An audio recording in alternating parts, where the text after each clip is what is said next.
Hi నమస్తే welcome to our channel నేను మీ ప్రత్యూష. ప్రస్తుతం మనతోని సీనియర్ జర్నలిస్ట్ దాము బాలాజీ గారు మనతో ఉన్నారు. సార్‌తో మాట్లాడి మరిన్ని విషయాలు తెలుసుకుందాం. నమస్తే సార్. నౌస్ సార్ ఆంధ్రప్రదేశ్ మొత్తం సంచలనం సృష్టించిన శ్రీకాళహస్తి జనసేన నేత వినుత డ్రైవర్ కేసులో కొన్ని కీలక పరిణామాలు చోటు చేసుకున్నాయంటూ కూడా తెలుస్తుంది. శ్రీనివాస్ చెల్లి ఎవరైతే ఉన్నారో కీర్తి కూడా మీడియా ముందుకొచ్చి ఇంకా కొన్ని వ్యాఖ్యలు చేసింది. కొన్ని నిజాలు చెప్పిందంటూ కూడా వార్తలొస్తున్నాయి. అలాగే ఇన్వెస్టిగేషన్‌లో కూడా కొన్ని నిజాలు బయటకొచ్చాయంటూ కూడా వార్తలొస్తున్నాయి. అసలు కీర్తి ఏం చెప్పింది? పోలీసులు ఏమని సమాచారం ఇచ్చారు సార్? ఈ మంత్ 8న వాళ్ళకి డెడ్ బాడీ దొరికింది. అక్కడ సెవెన్ హిల్స్ పోలీస్ స్టేషన్ పరిధిలో పూవం నదిలో ఒక కాలువలో ఈ అబ్బాయి శ్రీనివాసులు అలియాస్ రాయుడు అతని డెడ్ బాడీ దొరికింది సెవెన్ హిల్స్ పోలీస్ స్టేషన్‌కి. వాళ్ళు అక్కడ ఆ బాడీ మీదంతా కూడా టార్చర్ గాయాలుంటే దాంతో సీసీటీవీ ఫుటేజ్‌లో కారుని ఐడెంటిఫై చేసి ఆ కారు నంబర్ దాన్ని బట్టి మొత్తంగా కాళహస్తిలో ఉండే వినూత కోట, వాళ్ళ హస్బెండ్ చంద్రబాబు, వాళ్ళ అనుచరులు ముగ్గురు మొత్తం 5 మంది కలిసి ఇతన్ని టార్చర్ చేయడం వల్ల చనిపోయాడనేది కాజ్ ఆఫ్ డెత్ అయితే వాళ్ళు ఫైనలైజ్ చేశారు. వీళ్ళు 5 మందిని అరెస్ట్ చేసి తమిళనాడులో చెన్నై కోర్టులో పెట్టారు. కోర్టు అక్కడ జైల్లో గూడా సెంట్రల్ జైల్‌లో వీళ్ళని చెన్నై సెంట్రల్ జైల్‌లో పెట్టారు. అయితే ఇప్పుడు 2 రకాల పరిణామాలు చోటు చేసుకున్నాయి. ఈ 2 రకాల పరిణామాల గురించి మనం మాట్లాడదాం. ముందుగా వాళ్ళ చెల్లెలు ఇతనిదేందంటే బొక్కిసపాలెం అంటారక్కడ కాళహస్తి దగ్గర. అక్కడ వాళ్ళ చెల్లెలు కీర్తి మీడియాతో మాట్లాడింది. ముఖ్యంగా బీబీసీతో అనేక విషయాలు ఆమె షేర్ చేసుకుంది. ఆమె ఏం చెప్పిందంటే 15 ఏళ్ల వయసులోనే తను డ్రైవర్‌గా ఎళ్ళిపోయాడు. తనకి ముందు నుంచి కూడా పవన్ కళ్యాణ్ అంటే పిచ్చి. అందుకని జనసేనలోకి ఎళ్ళాలని జనసేన లీడర్ దగ్గర ఉండాలని చెప్పి వినూత కోట దగ్గర డ్రైవర్‌గా చేరాడు. దాని తర్వాత ఆమెకు పర్సనల్ అసిస్టెంట్‌గా ఉండి వాళ్ళ ఇంట్లోనే ఉండిపోయాడతను. అతను మా ఇంటికి గూడా వచ్చేవాడు గాదు. ఎప్పుడు అక్కడే ఉన్నాడు. అయితే ఈ మధ్య కాలంలో అతనికి కాలు ఇరిగిందని నాకు వార్తొస్తే నేను వెళ్ళాను. వెళ్ళినప్పుడు అతన్ని వీళ్ళు ఒక దగ్గర కూర్చోబెట్టి ఇటువైపు, అటుపక్క ఇద్దరు ముగ్గురు కూర్చున్నారు. అతనేం మాట్లాడలేకపోతున్నాడు. "నువ్వు వచ్చేసేయి ఇంటికి. ఇలా కాలిరిగి ఇంత బాధపడుతున్నావని నేను అడిగాను. అడిగితే గూడా ఎక్కువగా మాట్లాడలేకపోతున్నాడు. నువ్వు జాగ్రత్తగా ఉండు. నువ్వు బాగుండు" అని జెప్తున్నాడు తప్ప తన గురించి ఏమి చెప్పట్లేదు. అప్పుడే నాకు డౌటొచ్చింది.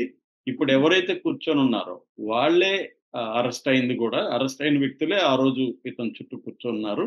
అంటే అప్పటికే ఇతన్ని వాళ్ళు టార్చర్ చేస్తున్నట్టుగా నాకిప్పుడు అర్థమైంది. అప్పుడే డౌటొచ్చింది నాకు. రమ్మన్నాను. అయినా వాళ్ళు ఇది లేదు. తర్వాత మామూలుగా నాకు ఫోను ఇప్పుడు ఫ్రీగా మాట్లాడేవాడు. కానీ ఆ తర్వాత నుంచి ఫోను ఎవరో ఎత్తడం, అతనికివ్వడం, అతను ఏడుస్తున్నట్టుగా నాకు అనిపిచ్చింది. మీరు బాగుండండి, జాగ్రత్తగుండండి అనేది మాట్లాడారు తప్ప ఇంకేం మాట్లాడలేదు. సో, ఇవన్నీ నాకు డౌటొచ్చింది. కానీ నేను ఏం జేయాలో తెలియక గమ్మునుండిపోయాను. సో, వాళ్ళు కావాలనే చంపారిది. నిజానికి ఆమె వినూత కోట నీ సిస్టర్‌గా భావించేవాడు. మా అక్కలాగా భావించేవాడు మా బ్రదరు. ఆహ్, ఇది ఈవెన్ దాన్నేమంటారు? ఇది కట్టుకుంటారు గదా! పట్టు. రాఖీ గూడా అక్క దగ్గర ముందు ఆమె దగ్గర కట్టించుకునేవాడు. తర్వాతే నా దగ్గర కట్టించుకునేవాడు. అంతగా ఆమె అక్కగా ఉండేవాడు. కాబట్టి అయితే వాళ్ళకి ఏదో గొడవలు జరిగాయి. నాకైతే అదేం తెలీదు. కానీ ఎంత జరిగినా చనిపోయేంత మాకు జెప్పుంటే గూడా మేము ఆ అబ్బాయిని మార్చుకొని తోడుకొనొచ్చుకొని ఉండేవాళ్ళం. బతికుండేవాడు. సో, ఇంత దారుణం ఎందుకు చేశారు అనేది ఆమె చెప్తుంది. అట్లాగే వాళ్ళ అవ్వ అంటే అమ్మమ్మ అంటే ఈ అబ్బాయికి చిన్నప్పుడే అమ్మ, నాన్న చనిపోతే అత్త, మామ దగ్గర పెరిగాడు. అత్త, మామల దగ్గర పెరిగాడనమాట. సో, వాళ్ళ బామ్మని తీసుకెళ్ళి వాళ్ళు ఈ చంపేసిన తర్వాత బామ్మని తీసుకెళ్ళి గూడా డబ్బులు ఆఫర్ చేశారంట. మీరు ఈ విషయాన్ని ఎక్కడ బయట మాట్లాడకండి. అతను అనుకోకుండా చనిపోయాడు. సో, మీరు సైలెంట్ అయిపోయింది. డబ్బులెంత కావాలంటే ఇస్తామంటే మేము డబ్బులకి అమ్ముడుపోయే మనుషులు కాదనేసి వచ్చేసింది మా బామ్మ. మేము డబ్బులకి అమ్ముడుపోము. మాకు పవన్ కళ్యాణ్ న్యాయం చేయాలి అని ఆమె డిమాండ్ చేసింది. మేము వదిలిపెట్టే ప్రసక్తే లేదు. ఇతనికి ఏమి జరిగిందో మా అన్న ఎలా చనిపోయాడో వాళ్ళు కూడా అలాగే చనిపోవాలి అన్న పద్ధతిలో ఆ అమ్మాయి డిమాండ్ చేస్తుంది. ఇది అర్థం చేసుకోవచ్చు. ఇక రెండవది విచారణకు సంబంధించి చెన్నై పోలీసులు తీవ్రతరం చేశారని చెప్తున్నారు కారణాలు. ఎందుకంటే కన్ఫెషన్ రిపోర్ట్‌లో వీళ్ళేం చెప్పారంటే ఇతను మా సంబంధించిన కొన్ని సీక్రెట్స్‌ని అక్కడ బొజ్జా సుధీర్ రెడ్డికి అమ్ముతున్నాడు, తీసుకెళ్ళి ఇచ్చేస్తున్నాడు. అందుకని మేము అతన్ని టార్చర్ చేశాము. అనుకోకుండా కొట్టాము. కొట్టిన దెబ్బలతో అతను చనిపోతాడు అనుకోని ఊహించలేదు. మేము చంపాలనుకోలేదు గానీ, కొట్టేసరికి చనిపోయాడు. దాంతో నిజాలు చెప్పమని అవన్నీ కొట్టాము. అతను నిజాలు చెప్పకపోతే ఎక్కువగా కొట్టాల్సొచ్చింది. ఆ దెబ్బలకి అతను చనిపోయాడు. చనిపోయిన తర్వాత మేము ఏం చేయాలనుకున్నప్పుడు మేము రెగ్యులర్‌గా చెన్నైకొస్తాం. ముఖ్యంగా హాస్పిటల్‌కి వాటికి. ఈ రూట్‌లో మాకు ఆ కాలువ అదంతా ఉందని తెలిసింది. ఇక్కడ గాని వేసేస్తే అది గుర్తుపట్టలేరు, ఎవరు పట్టించుకోరు అనుకున్నాము అనేది వీళ్ళు చెప్పారు. కాకపోతే ఏందంటే, ఆ బాడీ మీద వినూత అనే అతను పచ్చబొట్టు ఉంది. జనసేన అని కూడా పచ్చబొట్టు ఉంది. ఈవెన్ పవన్ కళ్యాణ్‌తో కూడా ఈ అబ్బాయి దిగిన ఫోటోలు కూడా ఇప్పుడు బయటకొచ్చాయి. సో, ఆహ్, పోలీసులు ఇప్పుడేం జేస్తున్నారంటే, రేణిగుంట సీఐని పంపించమని ఇక్కడ తిరుపతి ఎస్పీ హర్షవర్ధన్ రాజుని కాంటాక్ట్ చేశారు. హర్షవర్ధన్ రాజు రేణిగుంట సీఐని చెన్నై 7 హిల్స్ పోలీసుల దగ్గరికి పంపించాడు. ఎందుకంటే, ఇక్కడ లోకల్ సపోర్ట్ లేకుండా అక్కడ చెన్నై పోలీసులు ఇన్వెస్టిగేషన్ కష్టంగా ఉంది.